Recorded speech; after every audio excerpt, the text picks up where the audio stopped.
दौलत के साथ अगर पाई है दिलदारी भरपूर, तो यकीन मानिए आपके जैसा कोई धनी नहीं हुजूर। 94.3 माय एफएम से मैं हूँ विनी आपके साथ, और चलो आज कुछ अच्छा सुनते हैं। सुनाती हूँ कहानी आपको एक मिलेनियर की।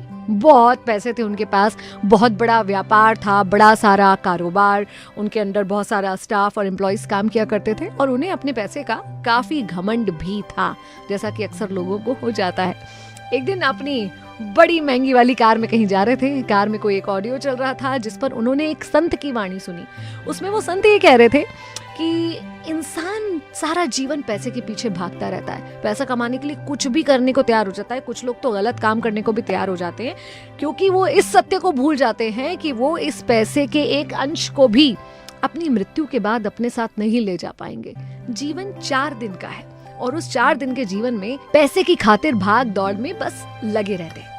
ये सुनकर ना इस अमीर साहब को बहुत गुस्सा आया, थोड़े अनॉय हो गए, थोड़ा सा उनको इरिटेशन हुआ। उन्होंने कहा ये क्या बेकार की बातें कर रहे हैं, और उन्होंने कहा कि एक्चुअली ये संत महात्मा के पास खुद पैसे तो है नहीं, इसलिए पैसों के बारे में ऐसी उटपटांग बातें कर रहे हैं। लेकिन इस बात का चिंतन उनके दिमाग में रहा, एक टेंशन सा उनके दिमाग में रहा। जब अपने दफ्तर पहुंचे तो सारे एम्प्लॉइज को इकट्ठा करा, बोले मुझे बहुत इंपॉर्टेंट बात करनी है।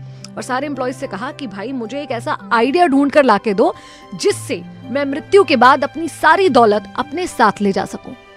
लोग समझे कि बॉस बिल्कुल पागल हो चुके हैं, और लोगों ने उन्हें अवॉइड करने की कोशिश की। लेकिन बॉस लगातार हर थोड़े दिन में इस पर बात किया करते थे कि उन्हें तो एक ऐसा आइडिया चाहिए जिससे वो मृत्यु के उपरांत अपनी दौलत अपने साथ ले जा सके।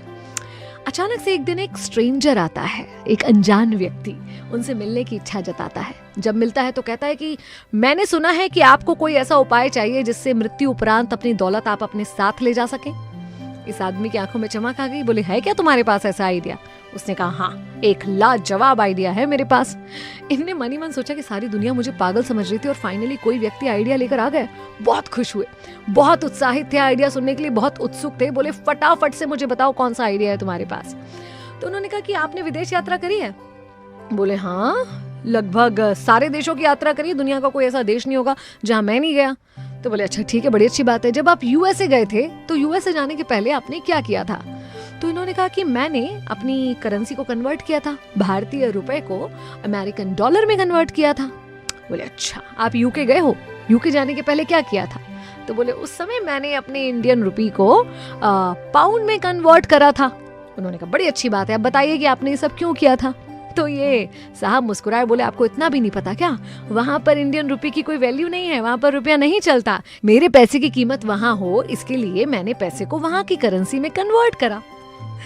ये साहब मुस्कुराए और बोले बिल्कुल सही कह रहे हैं आप, और आप अब इस सत्य को जानते हैं कि एक ही तरह का पैसा हर जगह नहीं चलता। अब मृत्यु उपरांत आप जाना चाहते हैं स्वर्ग में, है ना? बोले हाँ। तो बोले स्वर्ग की भी एक करेंसी है, स्वर्ग की करेंसी का नाम है पुण्य। अगर आप यहाँ रहते रहते अपने रुपए पैसे को स्वर्ग की करेंसी में कन्वर्ट कर लोगे तो आप यहाँ का रुपया वहां ले जा सकते हो। तो अपने समय को बिल्कुल बर्बाद ना कीजिए, और जो आपका पैसा है उसे पुण्य कर्मों में, धर्म कर्मों में लगाइए। ये सुनकर उस मिलेनियर की आंखों में चमक आ गई, और उसे बात वाकई समझ में आई कि हाँ, ये तरीका है जिससे मैं यहाँ की धन दौलत को वहां लेकर जा सकता हूँ। और उसी दिन से उन्होंने तय किया कि अपने पैसे का सदुपयोग करेंगे, दान धर्म करेंगे, पुण्य कर्म करेंगे, जरूरतमंदों की मदद करेंगे। तो हम और आप क्यों समय बर्बाद कर रहे हैं? क्यों नहीं अभी से अपना हेवनली अकाउंट आप और हम भी तैयार करते, छोटे बड़े जिस रूप में हो सके। क्यों नहीं हम पुण्य कर्म कराते और अपनी करेंसी को भी वहां के लिए कन्वर्ट करके तैयार करते। मैं भी नहीं हूँ, चलो आज कुछ अच्छा सुनते हैं।